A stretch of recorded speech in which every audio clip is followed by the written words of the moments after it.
Caros amigos, sejam todos bem-vindos a mais uma palestra do Luzes do Caminho.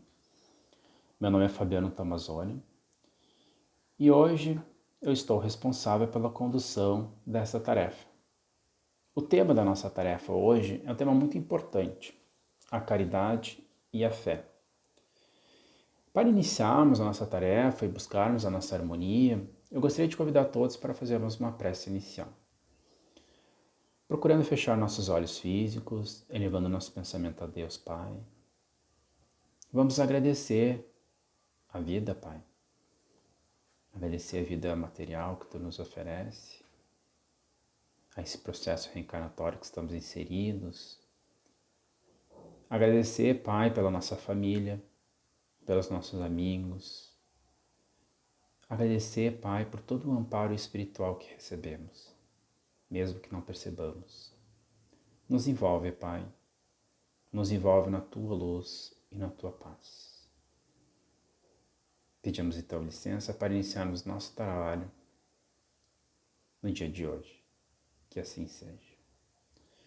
Caros amigos, como falamos anteriormente, nosso trabalho hoje vai falar sobre a fé e a caridade.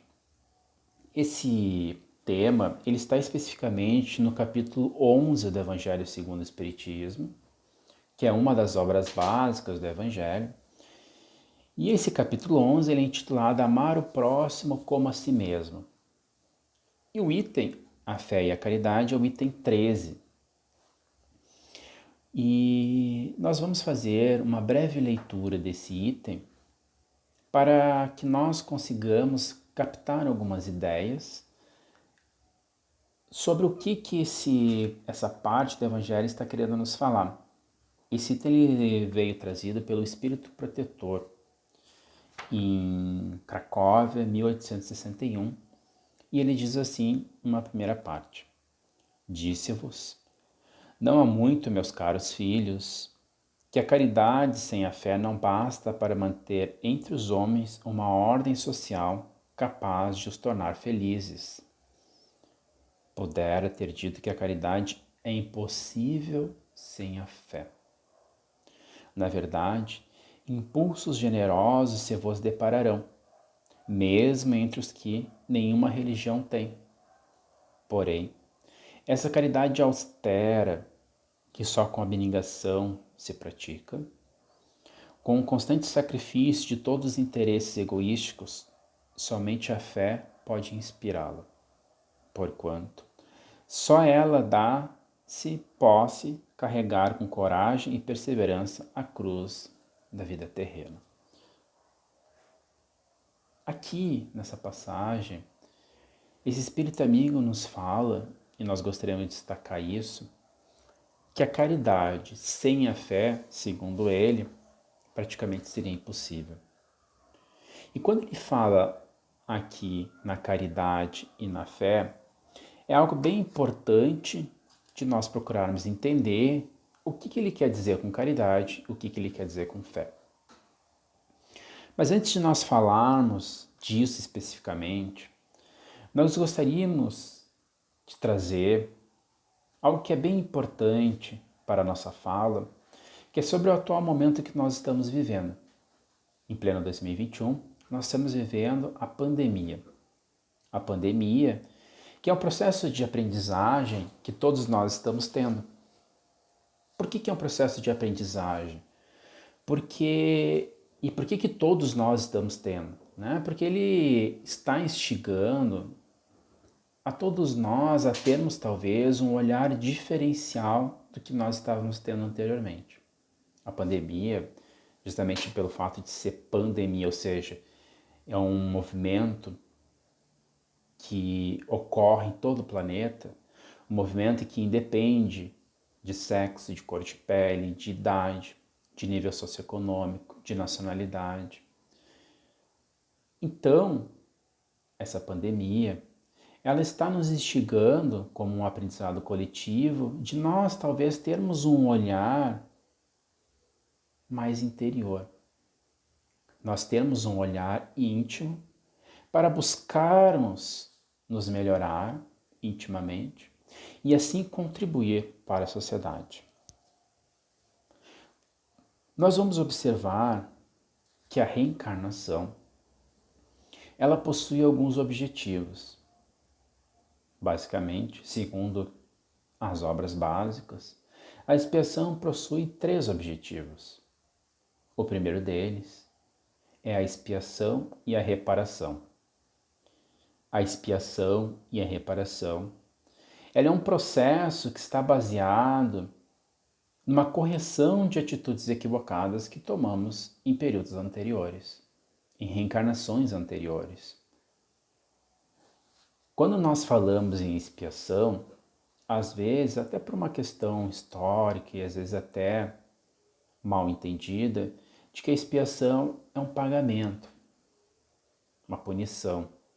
Deus, na sua imensidade, no seu amor, a sua didática ela não é uma didática de punição e muito menos de castigo.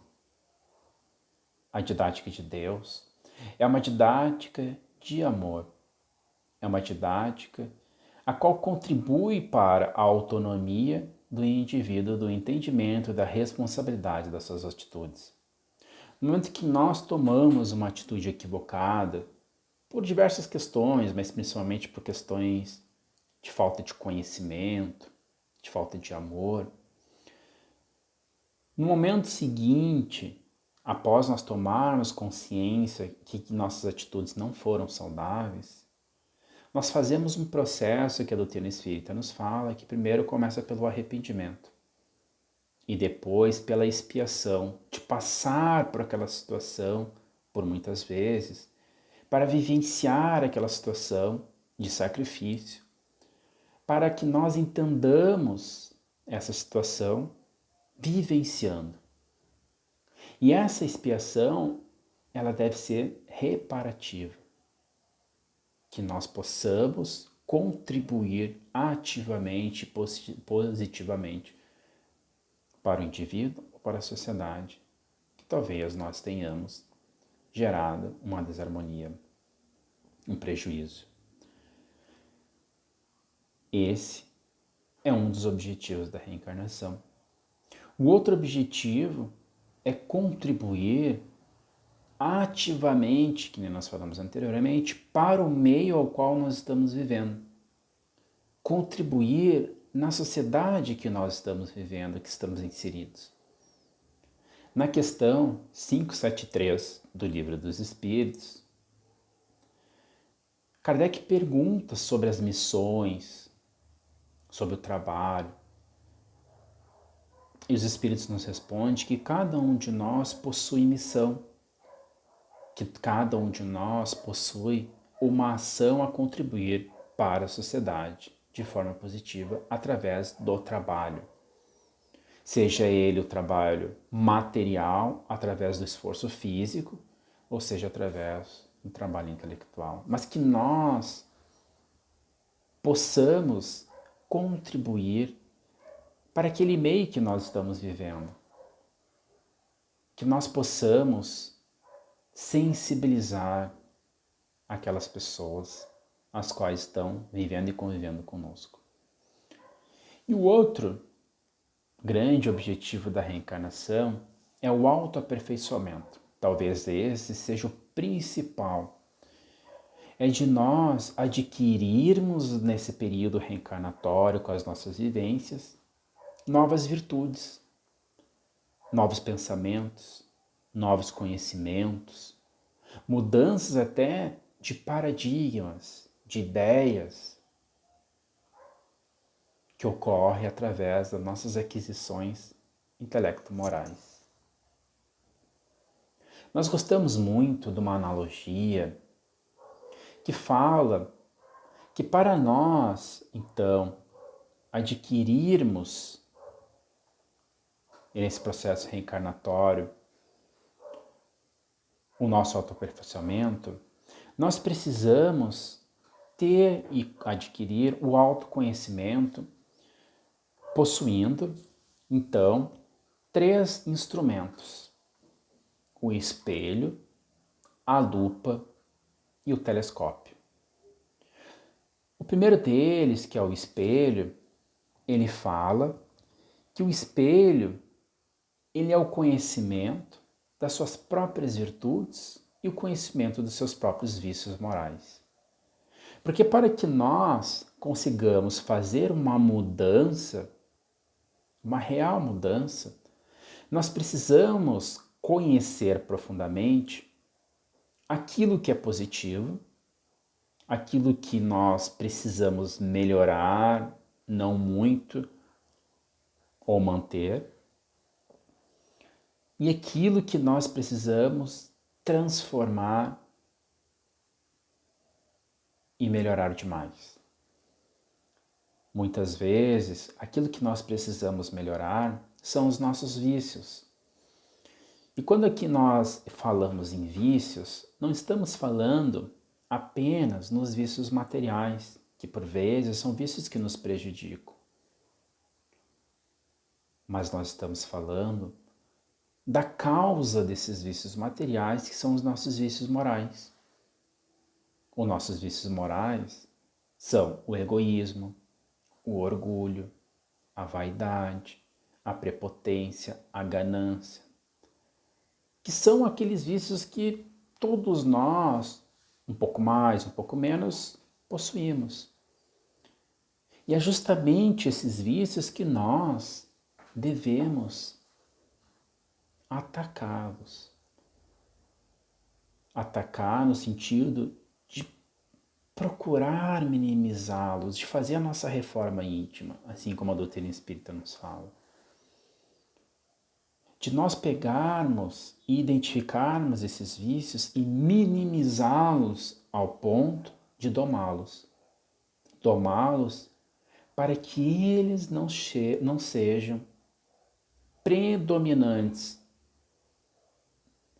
em nossas vidas e não nos prejudiquem em nossas ações.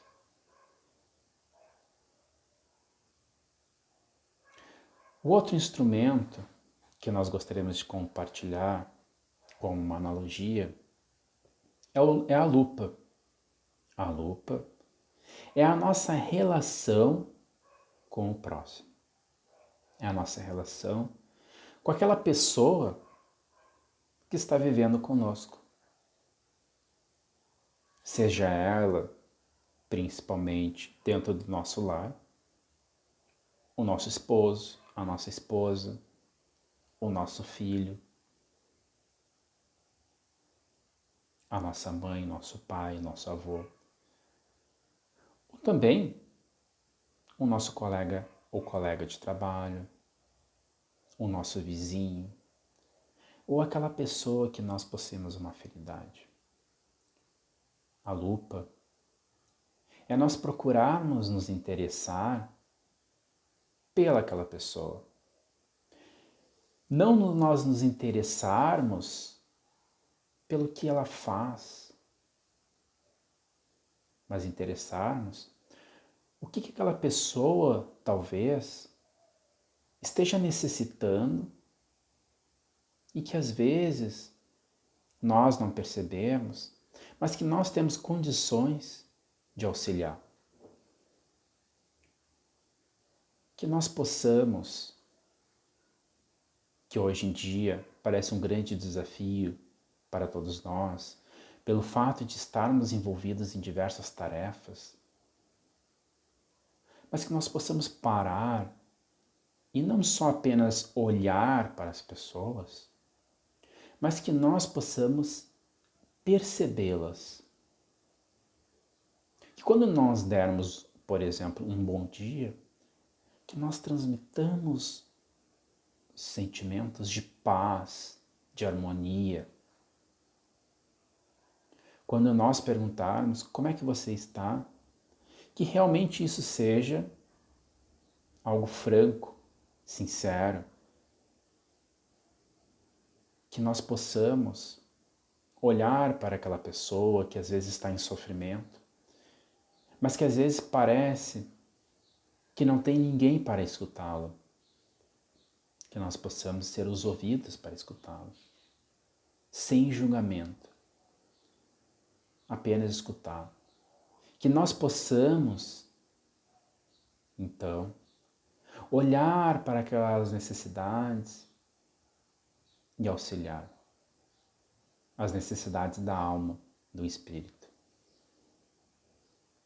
Quando falamos da lupa, falamos no sentido de procurarmos ver o espírito que está por trás, às vezes, daquela carcaça material que às vezes tanto se esconde e que é, assim como nós, paz e serenidade. Hoje estamos tendo muitas relações à distância. Hoje estamos tendo muitas relações via web, via internet. Mas isso não impede de nós estreitarmos as nossas relações. Muitos estão se sentindo sós, muitos estão se sentindo isolados, em solidão. Que possamos ligar para aquela pessoa que faz tempo que não conversamos, sem preocupação com o tempo, apenas para conversar, bater um papo, como dizemos no popular, de jogarmos palavras fora, de gerarmos uma relação harmoniosa. Porque isso, quando estamos contribuindo para o irmão, que é o nosso irmão, porque Deus é um Pai só, nós também estamos nos enchendo o nosso coração de paz, de harmonia, de alegria. Amigos, o convite talvez seja esse. Que nós possamos estreitar as nossas relações verdadeiramente. E por último, quando falamos em fé, nós precisamos do telescópio, que é um instrumento para que nós possamos nos aproximar de Deus. Deus na sua grandiosidade, na sua imensidão. Deus, criador de todo esse universo imenso que nós conhecemos, mas que não nos deixa só e não nos deixa distante. Apesar da sua grandiosidade, a sua aproximação é muito próxima de nós. Mas nós precisamos buscá-lo. Nós precisamos ir ao encontro desse Pai de amor. Quando falamos em telescópio, é aquele instrumento de aproximar-nos daquilo que está distante. Que muitas vezes a distância ela é gerada por nós mesmos. Gerada pela nossa displicência, gerada pela a nossa própria falta de fé.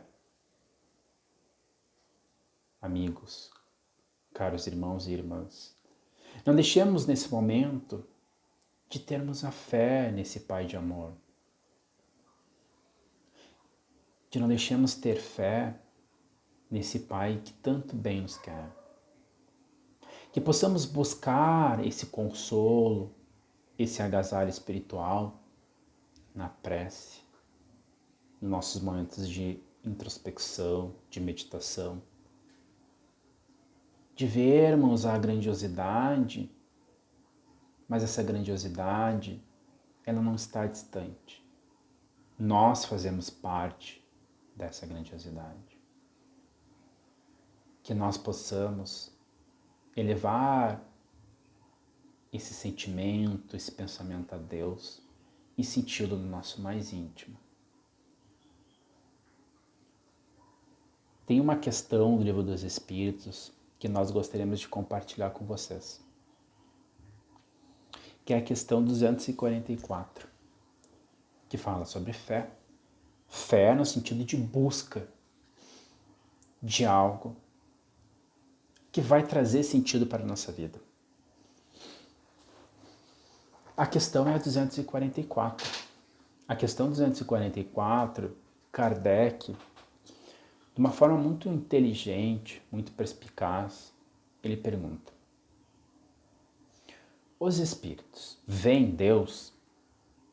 E quando Kardec fala os espíritos, ele está incluindo nós encarnados, porque nós também somos espíritos, espíritos encarnados. Então ele pergunta, nós, espíritos, nós, a família espiritual, a família universal, os espíritos, veem Deus? A resposta do Kardec, a resposta a Kardec. Só os espíritos superiores o veem e o compreendem. A gente vai pegar e olharmos a escala espírita, que compõe o miolo do Livro dos Espíritos, que fala sobre os espíritos inferiores, sobre os bons espíritos, os espíritos superiores, a escala espírita.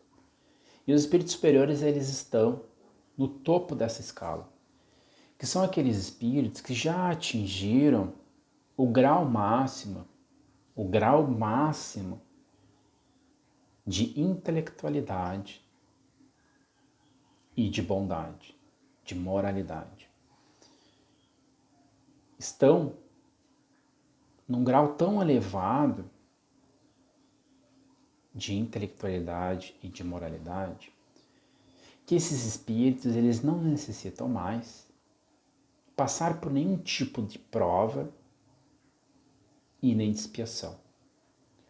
São aqueles espíritos apenas missionários. E quando a gente fala apenas, não é para minimizar os seus trabalhos, mas apenas no sentido de que são aqueles espíritos que o seu trabalho, ele é totalmente para auxiliar aos irmãos que estão ainda num processo inferior evolutivo a trilhar o caminho da perfeição relativa. Um desses é Jesus, aquele espírito de luz superior que encarnou na Terra como uma missão de trazer para nós a boa nova, para que nós trilhemos esse caminho para chegarmos à perfeição e à felicidade em conjunto. Jesus, inclusive, nos fala que Ele é o caminho, a verdade e a vida. Então, a resposta que os espíritos superiores da codificação trazem é que apenas esses espíritos que já atingiram esse grau veem Deus. Então, significa que nós, espíritos ainda inferiores, não conseguiremos, então, ver Deus nem compreendê-los? Há um complemento nessa resposta, em que eles falam assim, os espíritos superiores, os espíritos da codificação kardeciana. Os espíritos inferiores, que são aqueles espíritos que ainda estão passando por sofrimento, por chagas, por dores, por expiação, por provas. Aqueles espíritos que ainda estão muito atrelados à matéria. Aqueles espíritos que ainda possuem muitos vícios morais. Aqueles espíritos que ainda se apegam à materialidade. Então, esses espíritos inferiores, eles falam. Eles os sentem e os adivinham. Esses espíritos nós sentimos e nós adivinhamos Deus. Porque nós ainda não temos a compreensão, até a compreensão intelectual, de entendermos Deus. Mas isso não significa que nós não podemos sentir e adivinhá-lo. Como é que nós sentimos então Deus? O sentimento, ele é uma questão íntima, individual, sensitiva, dizemos assim, de cada um. Nós adquirimos isso através do momento em que nós buscamos a Deus dentro do nosso interior, no momento em que nós nos conectamos ao Pai, na sintonia que esse Pai vibra, que é a sintonia de amor. Assim nós sentimos Deus. Nós sentimos Deus na natureza, no início de uma vida reencarnatória, de um gesto de bondade, de um gesto de caridade. E nós adivinhamos como Deus, através das circunstâncias que nós vivemos. Porque esse Pai de amor, ele se comunica conosco constantemente. E a sua comunicação, ela é uma comunicação indireta. Ela é uma comunicação que às vezes é através de coisas simbólicas, através de um sonho, através de uma inspiração, através de uma circunstância que nós estamos vivendo. Hoje, nós estamos vivendo uma situação a qual esse movimento pandêmico é uma forma que Deus está se comunicando conosco. E essa comunicação de Deus não é para dizer, olha, tu deve sofrer, tu deve passar por um sofrimento, por uma situação ruim. Não. Está falando assim para nós, olha, aprende com isso. Seja forte, perseverante, seja alegre nas adversidades. Deus se comunica por nós através também das pessoas. De nós estarmos caminhando, às vezes cabisbaixo, alguém chega. Às vezes alguém que nós não conhecemos. Um transeunte. E esse nos dá um bom dia, nos deseja paz. Amigos, Deus está sempre se comunicando conosco. Deus não nos abandona nunca. Porque Deus é um Pai, assim como Jesus nos ensina. E um pai não abandona seu filho nunca. Que possamos sentir esse Pai, que possamos escutar esse Pai. Caros amigos, para encerrarmos a nossa fala de hoje, nós gostaríamos de compartilhar com todos um poema. Um poema de Casimiro Cunha, que está no livro Antologia Mediúnica do Natal, psicografado pelo nosso querido Chico Xavier. O nome desse poema se chama Carta de Natal. Sofres? Espera e confia. Não te furtes de lembrar que somente a dor do mundo nos pode regenerar. Fostes traído? Perdoa. Esquece o mal pelo bem. Deus é a suprema justiça, não deves julgar ninguém. Espera bens neste mundo? Acalma o teu coração. Às vezes, ao fim da estrada, há fel e desilusão. Não tivesses recompensas? Guarda esse ensino de cor.